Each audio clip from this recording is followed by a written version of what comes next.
आर्हत वाङ्मय में कहा गया है,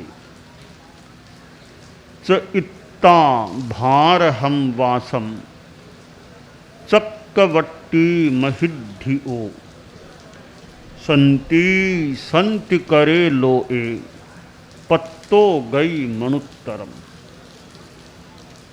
हमारे जीवन में शांति का बहुत महत्व है। आदमी शांति से, सुख से जीना चाहता है। अशांति आदमी को प्रिय नहीं होती है। आदमी के पास बहुत संपत्ति है, पैसा है, परंतु शांति नहीं है तो पैसा हो जाने पर भी जीवन में एक बड़ी कमी की बात रह सकती है। और शांति ऐसा तत्व है कि वो कोई पैसे से प्रतिबद्ध नहीं है। पैसे से सुविधाएं मिल सकती हैं, बढ़िया मकान प्राप्त हो जाए, बढ़िया कार, एसी की व्यवस्था, अनुकूल सुविधाएं, सुख सुविधाएं, भौतिक अनुकूलताएं पैसे से प्राप्त हो सकती हैं।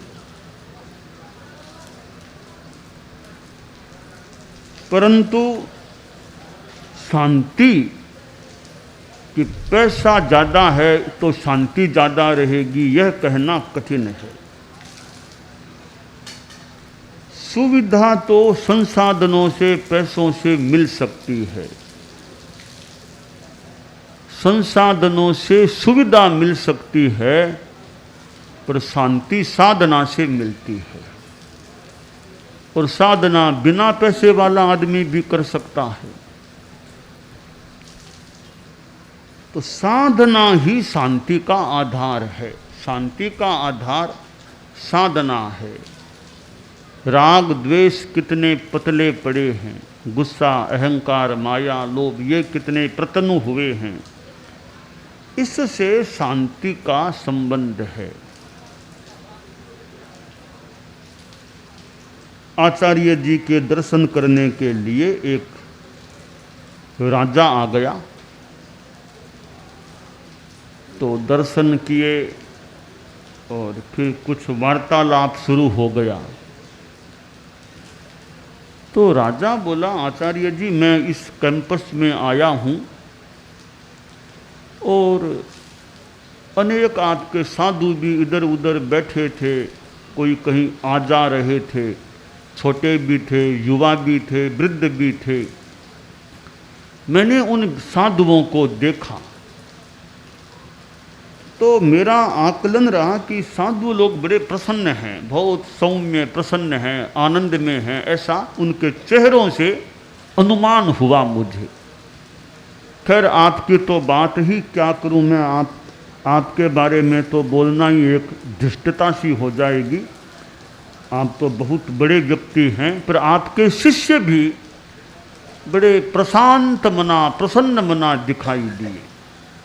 तो आचार्य जी मेरे मन में एक प्रश्न पैदा हो गया और वो प्रश्न मैं आपके सामने रखना चाहता हूँ। उसके लिए थोड़ा मुझे एकांत स्थान चाहिए। तो आचार्य जी ने भी अपने कुछ साधुओं को दूर कर दिया, राजा ने अपने साथ वाले कुछ सेवकों आदि को दूर कर दिया। दो ही दो रहे, आचार्य जी और राजा। कक्ष में दोनों बैठे थे। आचार्य जी ने इशारा किया कि प्रश्न क्या है आपका। तो राजा बोला कि आचार्य जी मेरे कुछ परिवार की भी बात है। मैंने आपके साधुओं को देखा, बड़े बड़े प्रसन्न दिखाई दिए, शांति में दिखाई दिए, और मुझे ये भी जानकारी मिल गई थी कि आप लोग, आपके साधु तो कठोर जीवन जीने वाले हैं। पैदल यात्रा, गर्मी में भी रात को पानी भी नहीं पीना, और भी कई बातें अहिंसा की आदि की मुझे जानकारी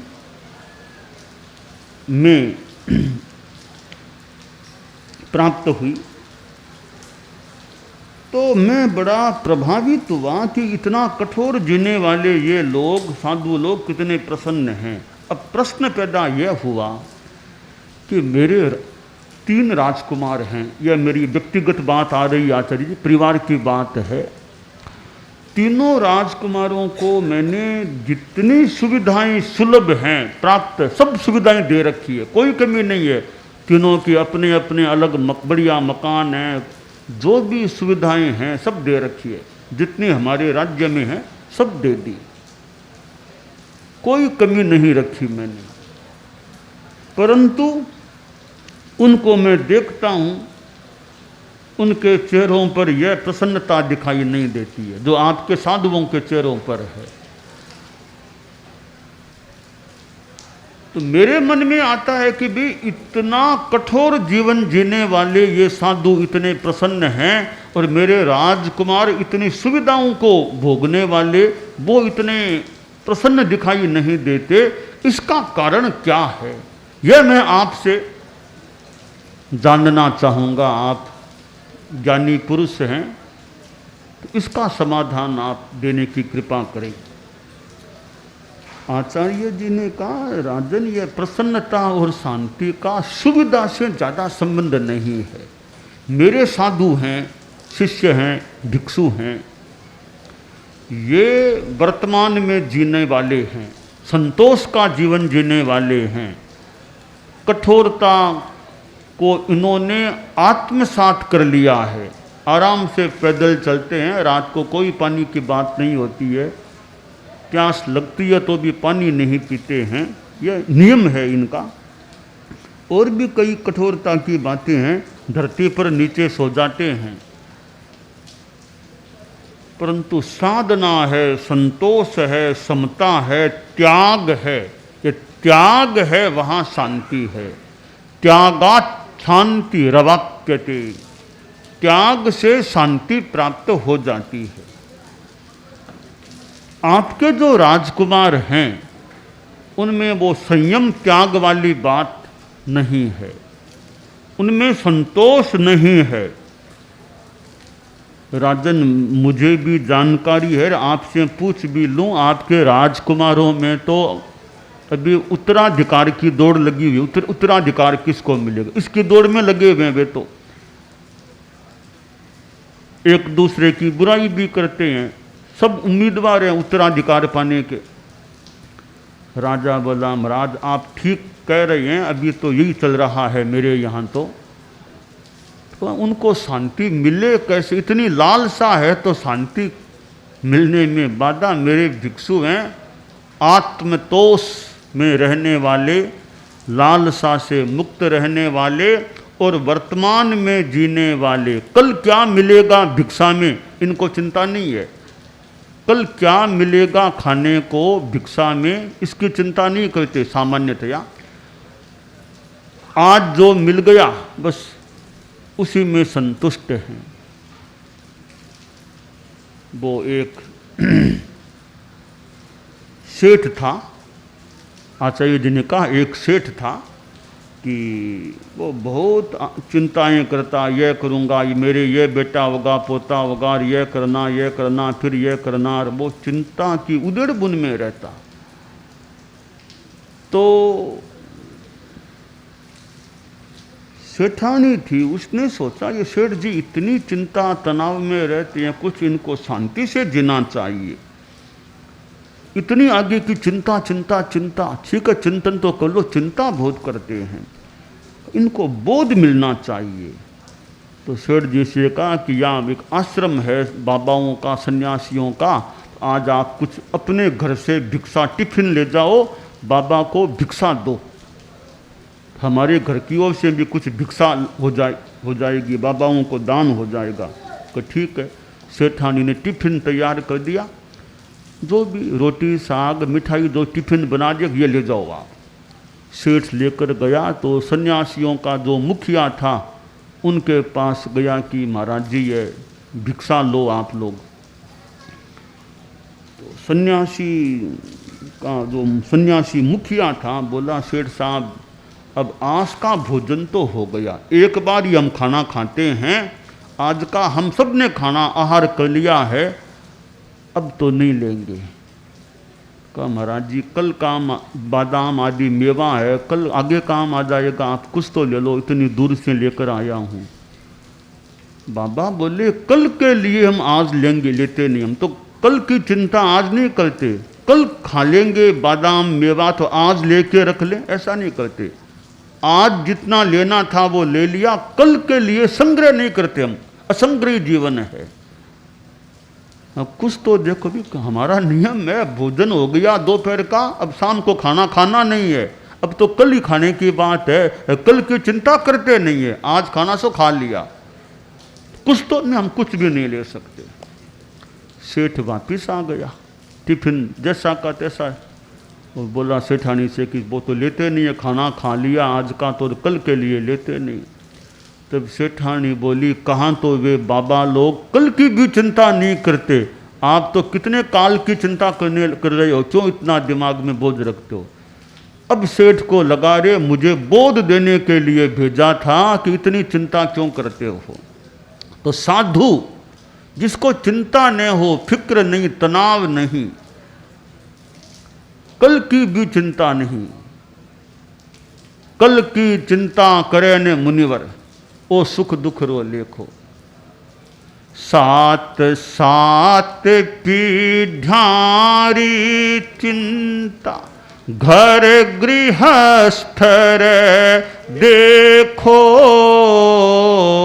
सात सात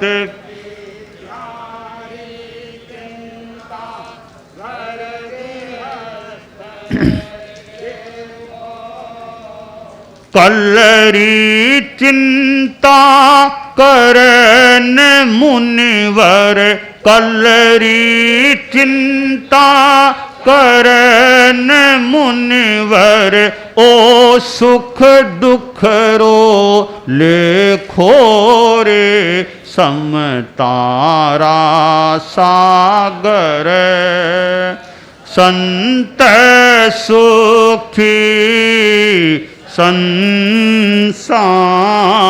में, निज आत्म उजागर, संत सुखी संसार।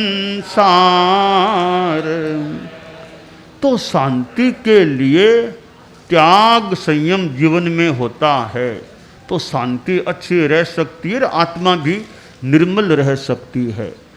तो आप लोग गृहस्थ हैं, खैर साधुओं की बात तो बहुत ऊंची हो सकती है, परिवार को छोड़ दिया, परिग्रह को छोड़ दिया, पैसे को छोड़ दिया, और भी बहुत कुछ त्याग कर दिया, ऐसे संतों की बराबरी मान लो आप न भी कर सके, गृहस्थ हैं।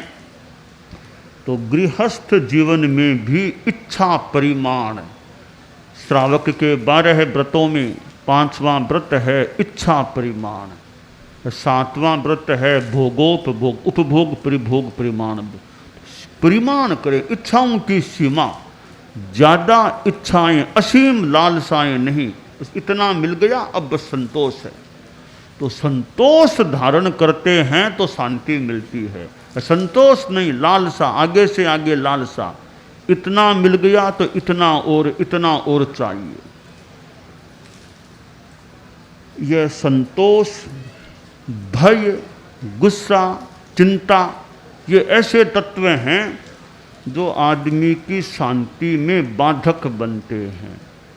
अब भय लगता है तो भी अशांति हो सकती है, गुस्सा ज़्यादा आता है तो अशांति हो सकती है, और चिंताएं ज़्यादा रहती है मन में तो अशांति हो सकती है। लालसाएं, इच्छाएं, कामनाएं बहुत है, कामनाएं पूरी सारी न भी हों तो अशांति, दुख हो सकता है। तो इन चीज़ों को आदमी कम करे, ज़्यादा लालसा नहीं, ज़्यादा चिंता नहीं, ज़्यादा गुस्सा नहीं, हो सके तो अभय की भी साधना हो जाए तो फिर अच्छी शांति रह सकती है। शांति से भी शायद बड़ी बात है, आत्मा निर्मल रहती है मोक्ष की दिशा में आदमी आगे बढ़ सकता है। और आदमी के भीतर जो भाव हैं कई बार बाहर प्रकट हो जाते हैं। भय, चिंता, आलस, अमन, सुख दुख हेत अहेत, मन महीप के आचरण दृग दीवान कह दे। कि भीतर में भय है तो कई बार चेहरे पर उसका असर कि आदमी डरूं फरूं सा लग रहा है। चिंताएं बहुत हैं, आदमी की मुद्रा देख लगता है अभी चिंता में लगा हुआ है। आलस्य की स्थिति है, मन में बेचैनी है। तो ये भीतर के भाव आंख या चेहरे पर प्रकट हो सकते हैं। मन में जो भाव हैं, मन को राजा मान लें तो आंख रूपी दीवान मन के भावों को प्रकट कई बार कर देता है। तो योग, ध्यान, अध्यात्म ये ऐसे तत्व हैं जीवन में त्याग, संयम, योग, अध्यात्म जीवन में हो तो चेतना की निर्मलता रह सकती है, भाव शुद्ध हो सकते हैं। परम पूज्य आचार्य तुलसी ने अनुव्रत की बात बताई। अनुव्रत एक संयम की साधना का उपक्रम, संयम यानी संकल्प, साधना संयम का उपक्रम है। आचार्य महाप्रज्ञ जी प्रेक्षा ध्यान कराते थे। तो प्रेक्षा ध्यान एक अध्यात्म की साधना का प्रयोग है। तो यों ये त्याग, संयम, अध्यात्म ये चीज़ें आप गृहस्थों के जीवन में भी रहे तो जीवन अच्छा हो सकता है। योग दिवस मनाया जाता है, योग दिवस। तो योग का अपना महत्व है। ये आसन, प्राणायाम ये भी योग के अंग हैं। और आगे ध्यान की साधना भी योग का बड़ा अंग है। 8 अंग भी आते हैं योग के।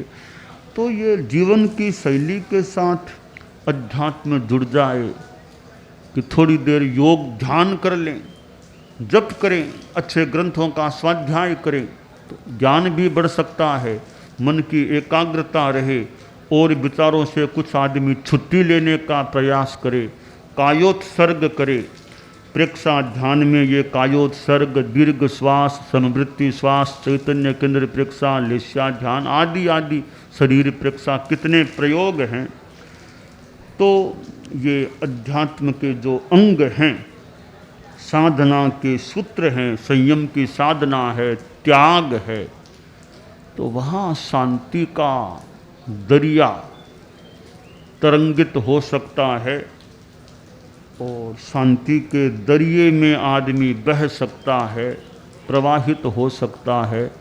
शांति का सागर भीतर में हिलोरे ले सकता है आश्रय।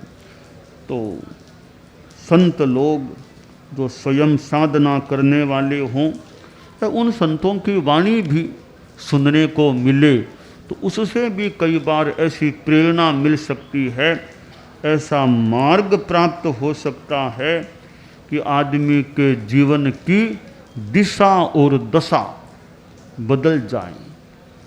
और संत जो त्यागी हैं, फकीर हैं, फिक्र का फाका करे ताको नाम फकीर, कोई फिक्र नहीं, चिंता नहीं। तो ऐसे संत हैं, त्याग मूर्ति, क्षमा मूर्ति, दया मूर्ति, समता मूर्ति जो संत होते हैं। ऐसे संतों का समागमन होना भी अच्छी बात है, उनका प्रवचन होना, वाणी सुनना ऐसे संतों की, वो भी अपने आप में अच्छी बात होती है। तो गृहस्थ जीवन में भी त्याग का जितना प्रयोग संभव हो सके वो करना चाहिए।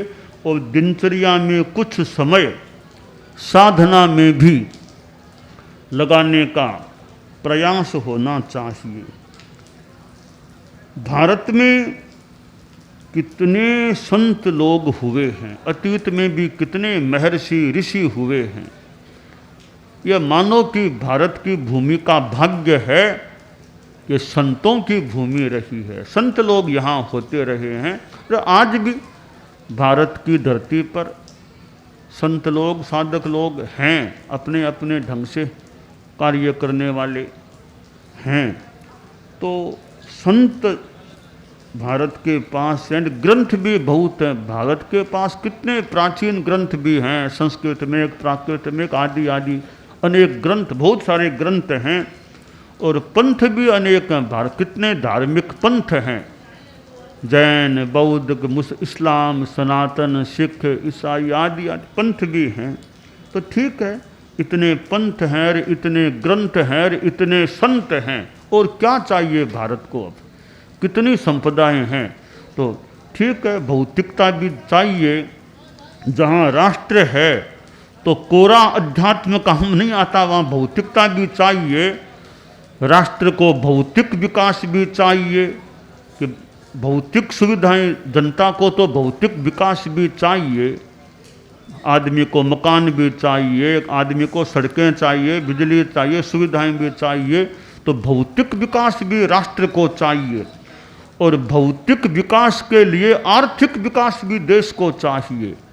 तो ये विकास कोई ठीक है, बुरी बात नहीं है, पर इतने तक सीमित नहीं। देश में नैतिकता का विकास भी हो रहे, देश में आध्यात्मिकता का विकास भी हो, और देश में शिक्षा का विकास भी हो। ये पांचों विकास होते हैं, भौतिक विकास, आर्थिक विकास, शैक्षिक विकास, नैतिक विकास और आध्यात्मिक विकास।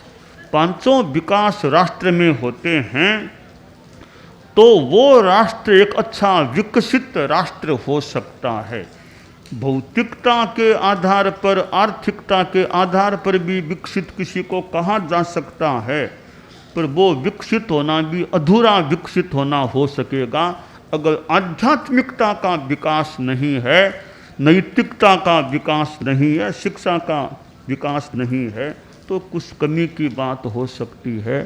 तो भारत में भौतिकता, आर्थिक विकास, ये चीज़ें भी मान लो अपेक्षित है, तो ये हमारी अध्यात्म की संपदा है। अध्यात्म तो भारत क्या, सब कोई मानो, सबके लिए कल्याणकारी है। कोई कहीं भी रहे, किसी देश में रहे, तो आध्यात्मिकता शांति का बड़ा आधार है। तो ये शांति प्राप्त करने के लिए संसाधन पर्याप्त नहीं, उसके लिए साधना की अपेक्षा होती है।